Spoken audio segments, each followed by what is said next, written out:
Boa noite a todos, eu me chamo Gustavo e nosso grupo é composto pelo Eduardo de Oliveira, pelo Lucas Limpinski, por mim e pelo Gabriel Bernardi.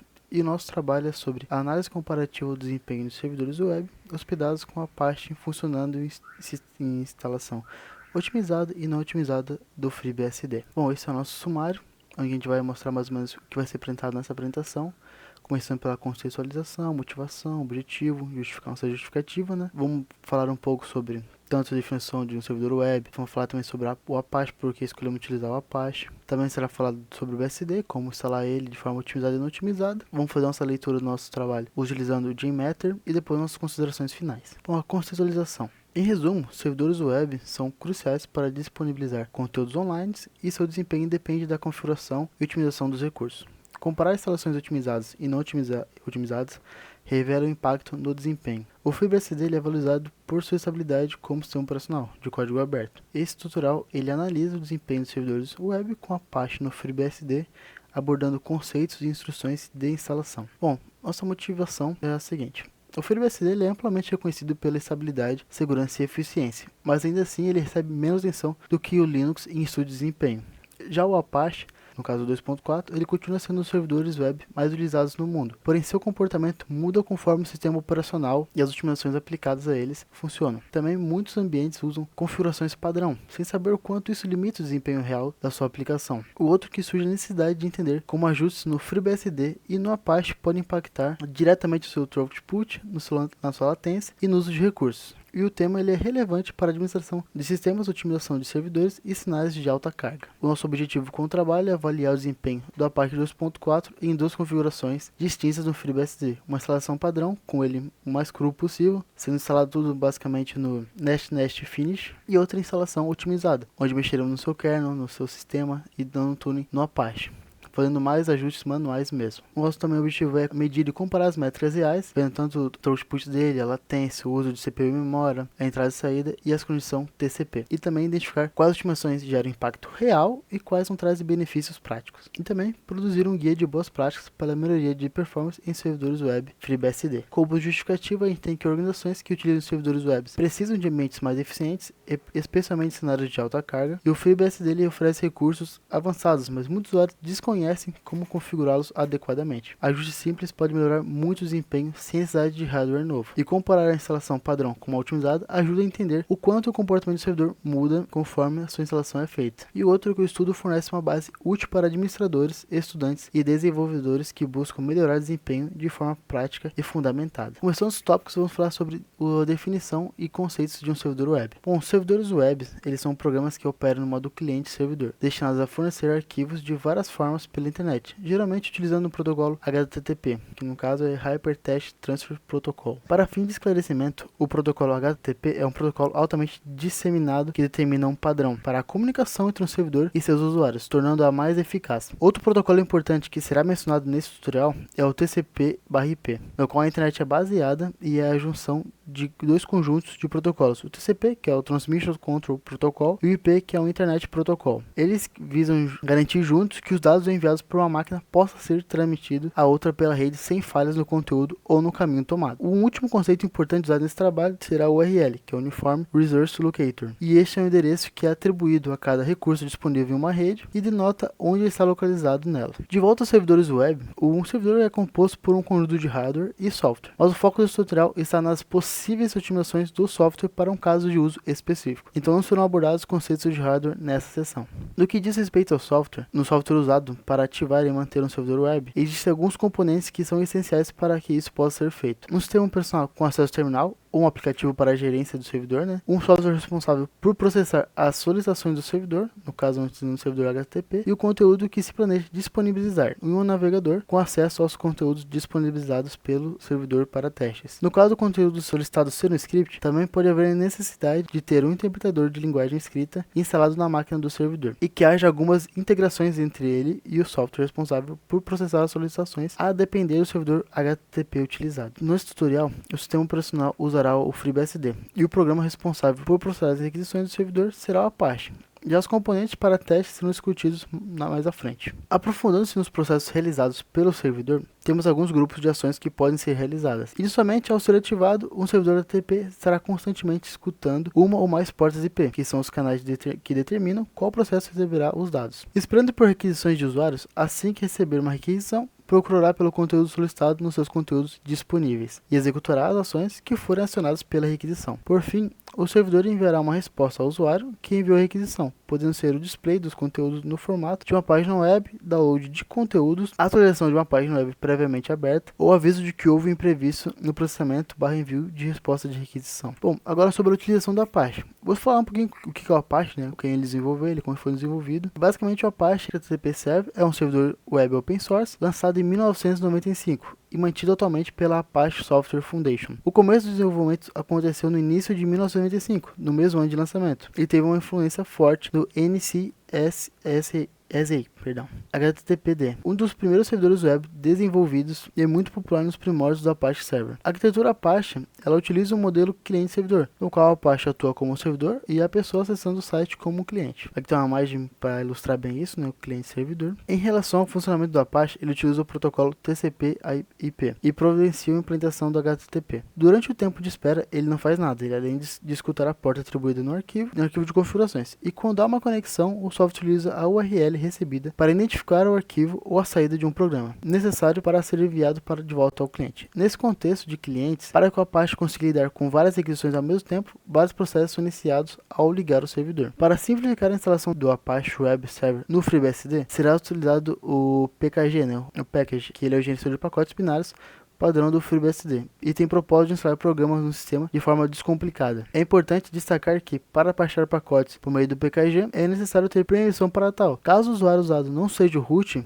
execute o su hífen para trocar para o usuário root. Dessa forma, é possível seguir com a instalação do Apache. Para instalar, basta executar esses dois comandos no terminal do sistema, o pkg update e no fim da execução, o pkg install Apache. O primeiro comando realiza uma atualização dos pacotes disponíveis no repositório configurados e busca novas versões, caso existam. Logo em seguida, o segundo comando instala o Apache na versão 2.4, a mais recente no momento de desenvolvimento desse trabalho. Nota-se que na saída do comando pkg install Apache há um aviso de que outro pacote será instalado em conjunto com o Apache 24. O APR, aqui no caso é o Apache Portable Runtime, que de acordo com a Apache Software Foundation, a tradução própria, o propósito principal do APR é prover uma camada portável e independente de plataforma para aplicações, funções como acesso de arquivos de sistema, programação de rede, gerenciamento de processos e threads. E memória compartilhada são suportadas em uma biblioteca multiplataforma de baixo nível. Então percebe-se muito bem que o objetivo do APR é facilitar a criação dos softwares desenvolvidos pelo Apache Software Foundation, evitando a necessidade de desenvolvedores escreverem códigos para cada sistema operacional. De forma geral, ele não é relevante para o usuário do Apache Web Server, apenas necessário para o programa funcionar melhor. Após a instalação do FreeBSD, as configurações padrões já são suficientes para iniciar o servidor. Abrindo o terminal dele e digitando o service Apache 24 start, irá iniciar o Web Server. E para confirmar a execução, digite Service Apache 24 Start. Caso a instalação tenha sido de forma correta, será possível uma mensagem próxima com a seguinte. No caso aqui, digitou o status e a gente viu já o PID dela, certinho. Bom, agora acessando o servidor. Antes, uma coisa que eu gostaria de ressaltar, que o PID ele é um identificador único de cada processo, ele é o processo ID. E o seu número vai variar de acordo de máquina para máquina. Para a execução do trabalho, esse número não faz diferença alguma. Agora já é possível acessar o servidor. E o Apache já vem com o site pronto. De exemplo, facilitando o teste inicial. Fazendo o teste inicial, basta abrir o navegador ou usar o comando curl no terminal. Ao digitar curl localhost, uma mensagem próxima a essa aparecerá. Vai ter a escrita em HTML e vai dar escrito It's Work. Ele vai dizer esse código HTML do site que vem por padrão. Caso deseje alterá-lo, o caminho do arquivo do FreeBSD é usr local www apache 24 data. Dentro desse diretório fica o arquivo index.html que contém o código visto na última mensagem. Caso deseje visualizar o conteúdo em um navegador, é possível acessar usando o endereço IP da máquina que está usando o Apache, né? E nesse trabalho, para fins de teste, o computador com o FreeBSD é uma máquina virtual. Esse assunto será visto mais para frente, mas, bom, para fim de curiosidade, para descobrir o IP da máquina com o FreeBSD, pode digitar o comando ipconfig, e ele vai te dar todas as relações de configurações de IP da sua máquina. Ainda sobre o ipconfig, é importante destacar que no caso do presente de trabalho, o IP local da máquina rodando do web server é o 192.168.122.25. Então, ao acessar esse IP de outro computador na mesma rede, é possível ver o seguinte site. O guide tá bem simples, né? Ele continua mostrando o It como a gente viu na imagem anterior. E ao acessar o site pelo IP local, a gente vê essa imagem. A seguir, alguns comandos necessários para o uso básico do Apache também são o Service Apache 24 Status, que mostra o status do funcionamento. Também tem o Service Apache Start, que inicia o Web Server, igual eu falei anteriormente. E o Service Apache 24 Stop, que termina o Web Server. Agora falando um pouco sobre a utilização do FreeBSD. O FreeBSD ele é um sistema operacional, como eu falei anteriormente, ele é desenvolvido por contribuintes do FreeBSD Project e usuários, que visa distribuir software que possa ser usado para qualquer propósito, sem necessidade de algum compromisso entre o usuário e distribuidor. O FreeBSD ele deriva do BSD, né, que é o Berkeley Software Distribution, que por si só também é uma variante do sistema Unix, criado por Ken Thompson e Dennis Ritchie em 1969. Esse sistema operacional ele foi criado sob a GNU LGPL, que é a Lesser General Public License, e escrita pela Free Software Foundation,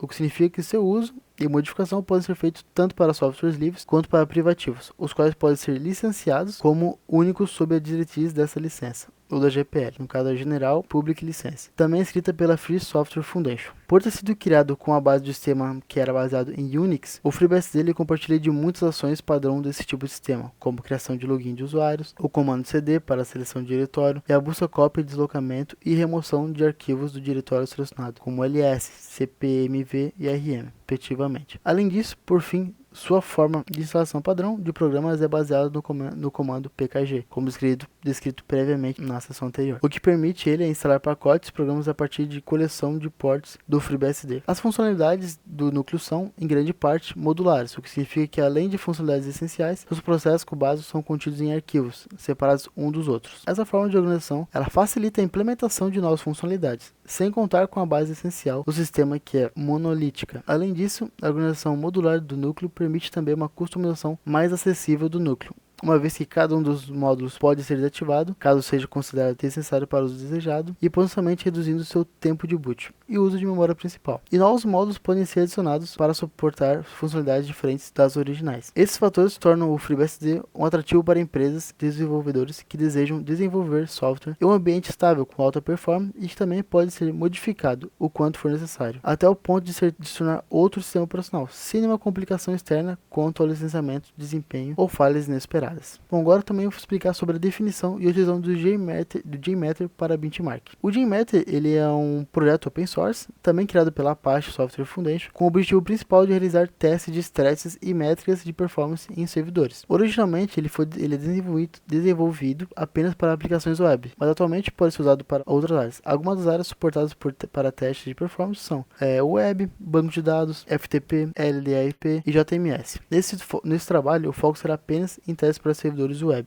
Bom, utilizar o JMeter ele envolve 5 pontos principais: gravação do teste, definição do grupo de threads, parametrização, checkpoint e resultados dos testes. Em relação ao primeiro ponto, a gravação de testes, a maneira mais fácil é utilizar o JMeter Proxy, cujo propósito principal é salvar as requisições feitas ao servidor com os testes salvos. E o próximo passo dele seria configurar o grupo de threads, que define o conjunto de clientes virtuais no qual todos os clientes usam o mesmo script de teste configurado. Dois termos são importantes nesse contexto: o ramping up period e o que define o tempo que o JMeter tem para atingir o número máximo de threads definidas, e o loop count, que é referente ao número de vezes que o cliente irá realizar a script de teste. Como o script de teste e o número de clientes virtuais definidos é possível seguir para a parte de parametrização. Nessa etapa é possível definir e modificar casos de teste, sem que seja necessária a intervenção direta do script de teste. Dessa forma, os testes podem abranger casos gerais e os dados de testes e casos específicos. Para garantir o sucesso ou fracasso dos testes, adiciona-se um checkpoint utilizando o assertion. É possível verificar se a resposta do servidor foi esperada, dado um conjunto de dados, e duration assertion se o tempo de resposta esteve dentro do esperado. Por fim, os dados eles ficam disponíveis para a coleta de ações relevantes feitas,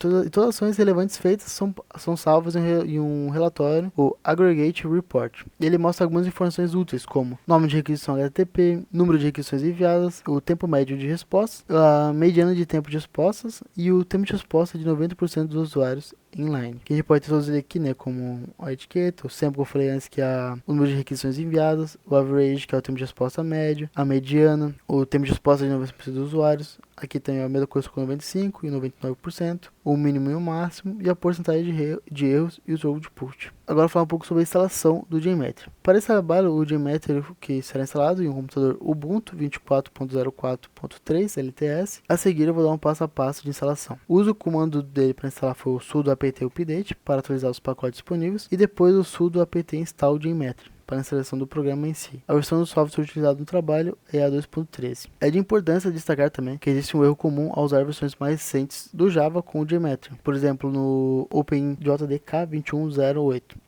Ao tentar abrir o programa pelo terminal, o seguinte erro surge, que seria esse aqui, Unable to make fields private static Java. E a forma mais fácil mais simples, né, de resolver esse problema é executar o mesmo comando, porém passando alguns outros argumentos. O comando completo para a resolução fica dessa forma aqui, que a gente descreveu aqui na imagem. E para facilitar o processo é possível definir um alias dentro do arquivo bashrc, que basta inserir no fim do arquivo. Esse alias está aqui, prontinho para ser reproduzido. E assim é preciso apenas abrir o terminal e digitar JMeter Java para executar o programa. Caso os passos tenham sido seguidos corretamente, a tela a seguir deve aparecer, que essa aqui é a tela inicial do JMeter. Aqui também temos a barra lateral da esquerda da interface, e nela é possível visualizar os testes que foram salvos previamente. Para adicionar quaisquer características ou configurações desejáveis ao teste, basta clicar com o botão direito do mouse sobre o teste desejado e selecionar a opção ADD no menu contextual que será exibida ali. A definição do grupo de threads group, competente, componente essencial para a execução dos testes de carga, é realizada exatamente dessa forma. A visualização desse menu está organizada em forma de árvore hierárquica, que aqui está mostrado, ADD, Threads e Threads Group, e sendo possível expandir ou recolher categorias conforme a necessidade da estrutura. Essa estrutura permite escolher categorias consideradas indesejadas ou menos relevantes para o teste. Em questão, abrindo espaço visual para as características mais importantes e facilitando a navegação entre os diversos componentes do plano de testes. Agora, para definir o endereço de requisição do HTTP, é necessário abrir um menu de opções, o Thread Groups, que tem a imagem anterior aqui, previamente configurado, e seguir o seguinte caminho para ele. Vai no add sample HTTP request. Aqui, add sampler HTTP request. Para fins de esclarecimentos, os samplers são responsáveis por enviar requisições ao servidor e coletar as respostas recebidas. O HTTP request especificamente permite configurar requisições utilizando o protocolo HTTP. Dentro da tela de configurações de requisição, é possível definir o endereço IP ou o nome do servidor de destino. No campo Server Name or IP, podem ser inseridos valores como, por exemplo, 192.168.1.100, que são endereços de IP numérico, ou, por exemplo, meuservidor.com.br. Nome do servidor. Em relação à porta de comunicação, o número 80 é a porta padrão utilizada pelo protocolo HTTP e deve ser especificado no campo Port Number. Caso o servidor utilize HTTP Secure, a porta padrão seria 443. Embora essa configuração não seja o foco desse trabalho, é importante destacar que o relatório Aggregate Report não aparece por padrão nas configurações inicial do teste. Para adicionar ele, é necessário utilizar o mesmo procedimento usado para definir o Thread Group, onde clicar com o botão direito sobre o elemento desejado, selecionar a opção ADD e em seguida escolha Aggregate Report dentro da aba Listeners. Os Listeners são componentes que são responsáveis por coletar e exibir os resultados dos testes executados, permitindo análise de métricas como o tempo de respostas, taxa de erros e throughputs. Bom, eu também vou falar agora um pouco sobre das especificações do hardware utilizado, que serve muito para garantir que os resultados possam ser comparados sem interferência externa. É importante definir exatamente qual hardware será usado para rodar as máquinas virtuais onde o FreeBSD e o Apache serão testados. Bom, aqui tem os dados da máquina hospedeira, onde foi utilizado o processador Intel Core i3 12100F, que é a 12ª geração, com 4 núcleos e 8 threads. Também a máquina hospedeira tem 32 GB de memória RAM DDR4 e a memória secundária é um SSD SATA de 1 TB. Também tem umas placas de vídeo aqui que ela não vai influenciar tanto no teste, mas também tem a placa gráfica dele, que é uma GTX 1050 Ti. E agora falando um pouco sobre a máquina virtual, tanto a versão otimizada quanto a não otimizada do FreeBSD, elas foram instaladas em máquinas virtuais com a mesma configuração, para manter a configuração homogênea.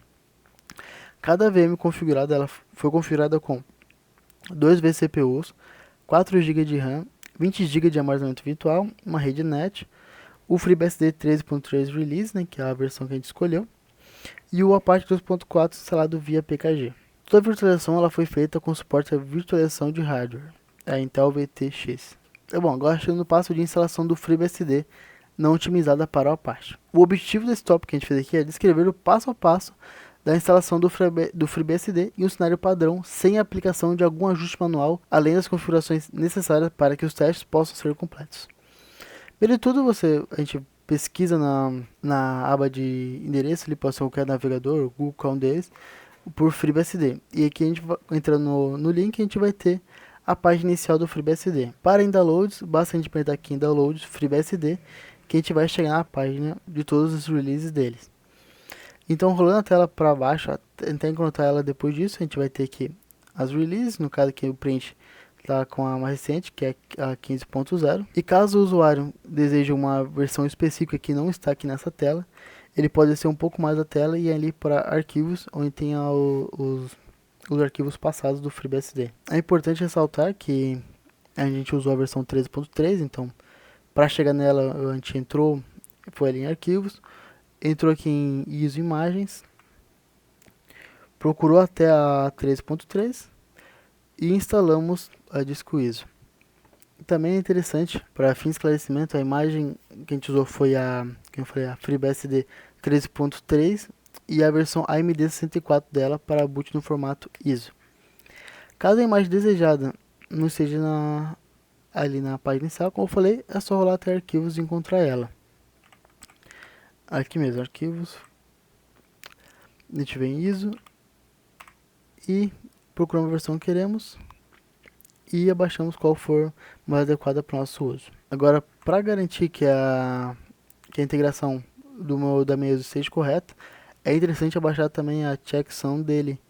No caso, no nosso, a gente abaixou a boot only. Eu vou procurar aqui pela mesma dela e vou abaixar ela. Feito isso, abaixando esses dois arquivos, a ISO e o arquivo para checar, eu vou abrir o Windows PowerShell, no caso meu foi o Windows, vou usar o código getFileHash, colocar o endereço de onde está a minha ISO, terminar o código com o algoritmo SHA-250, e a partir do momento que eu dei Enter, ele vai me retornar essa tabela, esse código hash.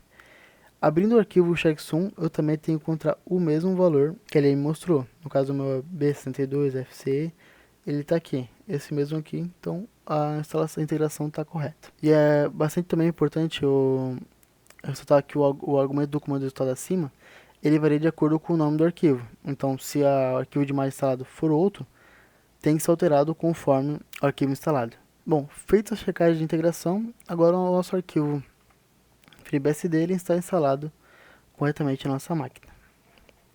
Com a máquina virtual usada nesse tutorial for a Linux KVM, ela será demonstrada a sua instalação nesse tutorial. Para instalá-la, basta executar a sequência de comandos em bash responsável por checar se a aceleração KVM está ativada e por fazer a instalação do KVM no terminal Ubuntu, respectivamente.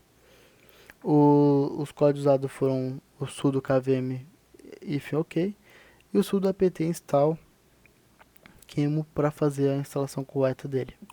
Caso a saída do primeiro comando tenha sido negativa, como o print da aceleração KVM não pode ser usada, precisa-se instalar o CPU checker antes da KVM, que pode ser feito com o comando sudo apt install CPU checker. Por fim, vão restar duas últimas linhas de comando que devem ser executadas para executar o KVM. No caso, uma delas é o sudo systemctl enable, e em segundo lugar é importante que se instale também o Virtual Machine Manager, que é uma interface gráfica para o KVM que facilita o gerenciamento de máquinas virtuais para fazer a instalação, e deve ser executado o comando a seguir, que é o sudo apt install virt manager if y. Uma vez que todos os comandos dessa seção são executados, a KVM fica pronta para ser utilizada e pode ser executada pelo gerenciador visual com o comando sudo virt manager. Feito isso, agora a gente vai falar sobre a instalação padrão do FreeBSD. Uma vez que essa máquina virtual estiver instalada e estiver instalada e configurada, e a nossa ISO também tiver sido escolhida para a instalação FreeBSD, a gente vai iniciar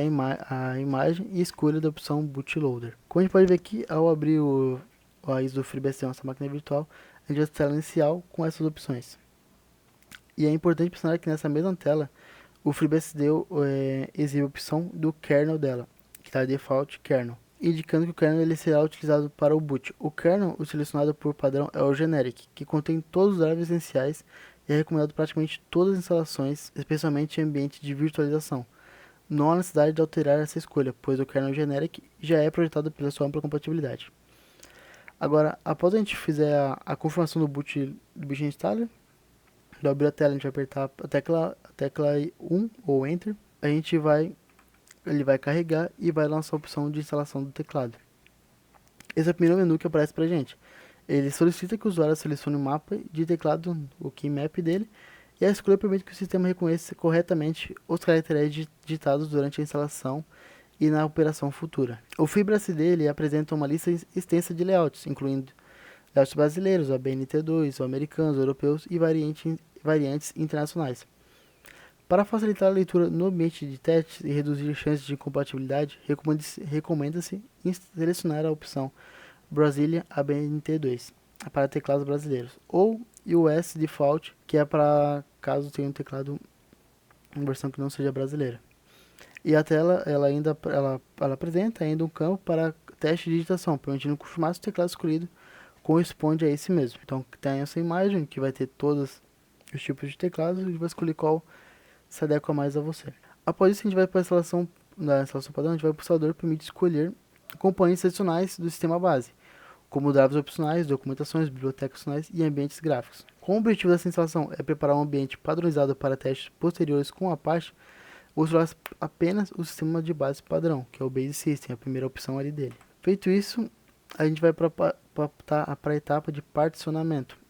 O instalador ele oferece opções de criação de layout de disco, podendo o usuário escolher entre o Alto UFC, o Alto ZFS, dentro também a instalação a partição manual ou a shell. Para uma instalação padrão e sem otimização, será mantido ainda o Alto UFS, que cria um conjunto de partições estruturado e simples, garantindo a estabilidade e melhor compatibilidade com configurações básicas. Após selecionar a opção automática, o instalador mostra um resumo das alterações no disco e solicita as confirmações antes de gravá-la fisicamente. Tá ele, então no caso a gente vai usar a segunda opção, que é o Alto UFS. Após isso, a gente vai fazer as configurações de rede, onde o próprio instalador vai te solicitar que o usuário ele configure a interface de rede. Em máquinas virtuais, a interface padrão geralmente é reconhecida automaticamente, como o VTNet 0, que é o VirtualIO, ou o EN0, que é o Intel E1000. É dada a opção para o usuário se ele desativar o IPv4 e o IPv6. Para manter o sistema padronizado e simples, será ativado o IPv4, utilizando o DHCP, e evitando a ativação do IPv6. Com isso, o sistema ele receberá automaticamente um endereço de IP de rede virtual gerenciada pelo hipervisor, facilitando a administração posterior. A meios de curiosidade, tem essas imagens aqui onde escolhe se quer IPv4.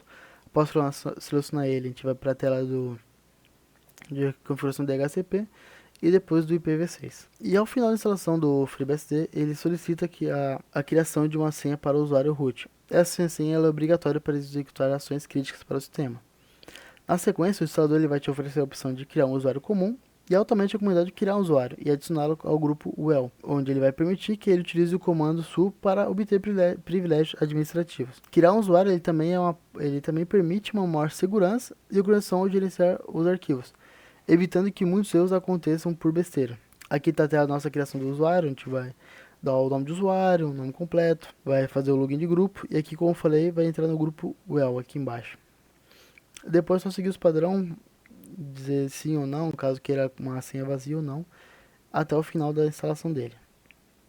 Após ter feito esse passo, a gente vai concluir todas as etapas de instalação.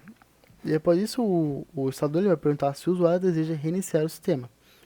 Só que antes de confirmar, é importante remover a ISO da máquina virtual, para evitar que o instalador seja carregado novamente no próximo boot.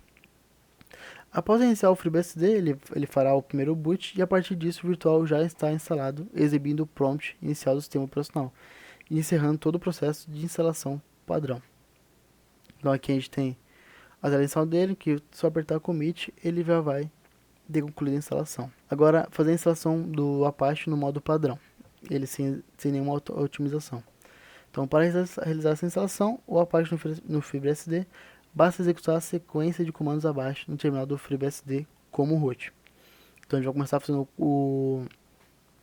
a linha pkg update, para deixar sempre a versão mais recente. Depois vamos fazer o pkg install apache 24. Depois o sysrc apache enable yes. E por último o server apache start. E para a verificação do funcionamento correto do servidor após a instalação e configuração inicial, existem duas formas principais de confirmar que o Apache está operacional. A primeira é utilizar o comando o core localhost diretamente no terminal da máquina onde o servidor está instalado. Esse comando irá retornar o código HTML da página padrão do Apache, conforme foi demonstrado anteriormente lá bem no início, onde ele já dá um código HTML escrito dando um print de it works. Já a segunda forma é acessar o endereço IP da máquina virtual por meio de um navegador em outra máquina conectada à mesma rede, como com a máquina hospedeira. Por exemplo, ao digitar o IP do navegador, a página padrão da Apache deverá ser exibida, confirmando que o servidor está acessível externamente e processando requisições HTTP corretamente. Agora, nesse tópico, eu vou passar pelos passos da instalação do FreeBSD, só que dessa vez a instalação vai ser de uma forma otimizada. E o objetivo dessa instalação é descrever uma instalação do FreeBSD com otimizações recomendadas para a execução do Apache como servidor web. As otimizações cobrem três camadas principais: o sistema, que é o kernel e o sysctl, o sistema de arquivos e o Apache, que vai ter o npm, o keep alive e o limite de processos. A ideia é explicar tanto o que foi alterado quanto o porquê, para permitir compreensão técnica e reprodutibilidade. Beleza, principais otimizações, uma visão geral dela. O processo de otimização do servidor web requer a observância de alguns princípios fundamentais, que garantem a validade e a eficácia das modificações implementadas. O primeiro princípio essencial é o isolamento de variáveis durante os testes. É necessário manter o hardware e a máquina virtual rigorosamente iguais em seus diferentes cenários de teste, alterando apenas configurações de software que estão sendo avaliadas. Essa abordagem metodológica permite identificar com precisão qual modificação específica foi responsável por determinada melhoria ou degradação de performance, evitando que mudanças simultâneas em múltiplos aspectos dos sistemas comprometam a interpretação dos resultados. Em relação às áreas prioritárias da otimização, deve-se focar principalmente em ajustes na rede e CPU. Isso inclui ajustes dos buffers TCP, que controla a quantidade de dados mantidos em memória durante a transmissão, e dos parâmetros de congestionamento, que determinam como o sistema responde a situações de tráfego intenso na rede. Essa priorização se justifica pelo fato que a maioria das cargas de trabalho em servidores web é particularmente sensível à latência de conexões, ou seja, ao tempo decorrido entre o envio de requisições e o início de recebimento de respostas. Outro princípio muito importante é a redução de operações de input e output necessárias ao disco. É recomendável minimizar gravações desnecessárias, como, por exemplo, alterações do tempo de acesso, que registra o último momento em que cada arquivo foi acessado. A desabilitação ou modificação dessa funcionalidade pode trazer benefícios significativos, especialmente para servidores que lidam predominantemente com leitura de conteúdos estáticos, uma vez que reduz a quantidade de operações escritas no disco que não contribuem diretamente para o atendimento de requisições de usuário. Por fim, é fundamental ajustar as configurações do Apache de acordo com a carga de trabalho esperada. Isso envolve a escolha de configurações adequadas do NPM, que é o Multiprocessing Módulo, e a ser executado, e o Prefork, Work ou Event, cada um com características distintas de gerenciamento de processos e threads. Além disso, o parâmetro MaxRequestWorkers, que define o número máximo de requisições simultâneas que o servidor pode processar, deve ser configurado levando em consideração a quantidade de memória RAM e vCPUs disponíveis na máquina, garantir que o servidor possa sempre operar em capacidade máxima sem causar sobrecarga aos recursos dos sistemas. Aqui eu vou falar sobre alguns ajustes do sistema. Um deles é adicionar ao nosso etc systemctl.conf, que são ajustes conforme a necessidade. No nosso conf, a gente vai fazer um aumento de TCP para throughput e vamos ter uma maior em conexões simultâneas. Então a gente vai usar os códigos net.inattcp.sendspace igual 65536. E também vamos fazer o código net.inattcp.rcvspace igual 65536. Após isso, a gente vai habilitar o Fast Open para reduzir os overheads no handshake do TCP, E para isso a gente vai usar o código net.inet tcp fast open server enable 1. Feito isso, a gente já vai estar reduzindo bastante o nosso overhead no RaidStake. Stake. Outro código importante é o net.inet tcp ccc algorithm HTCP. Esse algoritmo ele gera com conjunção control, mais adequado para cenários de alto throughput. E por último, a gente tem uma linha que vai aumentar o número de sockets em time wait, se necessário, que é a linha de net.inet tcp mssdflt igual 1460. Uma explicação breve. Esse parâmetro ele aumenta a capacidade de fila de envio de recebimento do TCP e ajuda a reduzir a latência no estabelecimento de conexões e escolhe algoritmos mais eficientes em condições de alta concorrência. Bom, agora, para otimizações de sistema de arquivos e entrada e saída. O primeiro vão ser montar volumes com Noah Time para evitar atualizações de timestamp a cada leitura. Exemplo em etc, fstab e adicionar a opção de Noah Time. Outra seria habilitar o soft updates ou utilizar o UFS como journaling ou os EFFs como tuning adequado, dependendo do uso. Outra otimização seria ajustar os parâmetros de cache do disco, no caso o VFS, o .zfs, .arcmax em ZFS, ou opções de cache do sistema, conforme a memória esteja disponível. Agora, fazendo um tuning no Apache, a gente vai escolher e configurar o MPM adequado para o FreeBSD. O MPM Worker ou Event costuma ser mais eficiente que o Prefork, em cenário de conteúdo estático e alta concorrência.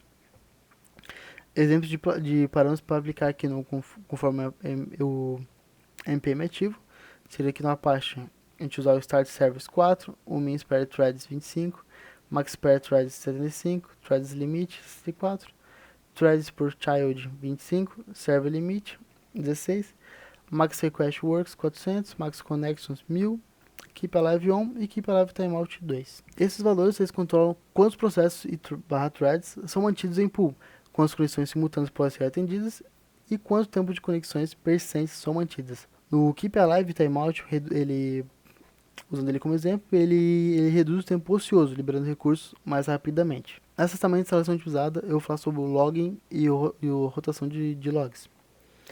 Nele, o objetivo é reduzir o nível de logs em produção, para evitar overheads de escrita, e configurar um new syslog para a rotação mais eficiente e compressão de registros, evitando arquivos muito grandes que degradam a performance. Agora, em questão de monitoramento e métricas a coletar. Durante os testes, ele é importante acompanhar algumas métricas básicas para entender como o sistema está se comportando. A primeira é o throughput, que mostra quantas aquisições por segundo o servidor consegue responder. Isso pode ser medido pelo JMeter ou pelo Apache Bench. Também vale observar a latência, tanto a média quanto os valores com percentil de 90% e 99%, que mostram se algumas aquisições estão demorando mais do que o normal. E além disso, acompanhar o uso de CPU por núcleo com ferramentas como o TOP, ele ajuda a ver se o processador está tendo gargalo. O mesmo vale para o uso de memória e swap, que podem ser vistos com o VMstat ou TOP, que indica se o sistema está ficando sem RAM. Outra métrica útil é o I/O de disco, medido com I/O State, que mostra se o armazenamento está sendo muito requisitado. Também é bom verificar o número de conexões TCP ativas e o seu estado usando o net stat -an, o que ajuda a identificar travamentos ou excesso de conexões. E por fim, a gente também pode acompanhar os logs de erro do Apache, que pode nos mostrar problemas que afetam o desempenho, como falhas ou timeouts. Com esses dados, fica bem mais fácil comparar o ambiente normal e o ambiente otimizado. O procedimento para aplicar e validar otimizações. Para aplicar e testar as otimizações, o ideal é seguir um processo bem controlado. Primeiro, é importante coletar uma baseline, ou seja, as métricas originais dos sistemas antes de qualquer mudança, no caso, as mesmas medidas feitas à instalação padrão.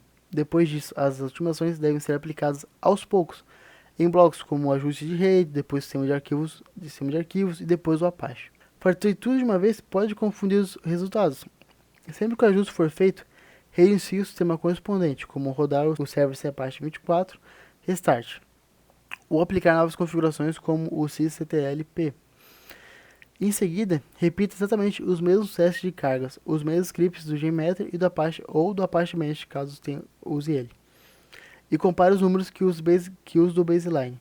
Se alguma otimização piorar o desempenho, em vez de melhorar, basta desfazer a mudança e anotar o motivo. Assim vai ficar muito mais fácil identificar o que realmente ajudou e o que não vale a pena manter.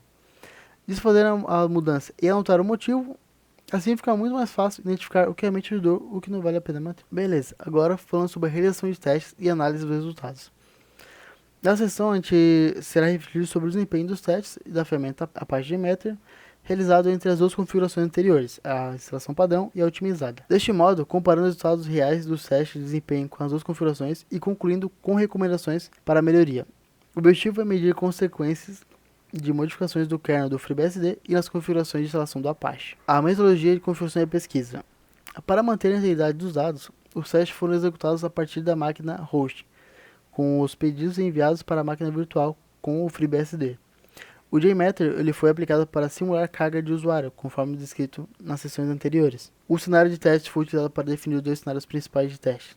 Cenário de carga moderada, onde se usou threads de usuário virtual 50, período de aumento 10 segundos, contagem de loop 100, e o objetivo era avaliar o comportamento do servidor sobre o uso geral. E agora no cenário de teste de alta concorrência, a gente tem um número de threads de usuários virtuais 500, um período de aumento de 20 segundos, uma contagem de loop de 50, e o objetivo desse teste é testar as diretivas do Max Request Workers e algoritmos de controle de congestionamento TCP em seu limite. Os parâmetros de análise. O relatório Aggregate Report do JMeter foi analisado com base nos parâmetros principais que fornecem uma visão abrangente do desempenho do servidor web durante os testes de cargas. O primeiro parâmetro analisado é a vazão do throughput, o que representa o número de requisições executadas por segundo pelo servidor. E o segundo parâmetro foi o tempo médio de respostas, também conhecido como a latência, que se refere ao tempo médio decorrido entre o envio de uma requisição pelo cliente e o recebimento completo da resposta do servidor. E aqui a gente pode ter como resultado objetivo, a gente tem um gráfico que mostra a diferença de requisições pela vazão delas, onde o não otimizado deu 845 e o otimizado deu 1120,5. E aqui também tem um comparativo de latência de tempo médio de respostas, onde o não otimizado leva um tempo de 135 milissegundos e o otimizado leva 98 milissegundos. Agora sobre nossas comparações e explicações sobre elas. Nos dados analisados, observamos uma clara diferença de desempenho entre as duas instalações. O servidor não otimizado, a configuração padrão da Apache foi o principal gargalo em termos de desempenho, apresentando um limite de conservador no número de conexões simultâneas. Com 500 usuários simultâneos, o servidor começou a enfileirar pedidos, aumentando a latência e causando uma pequena taxa de erros, no caso timeouts, indicando uma saturação.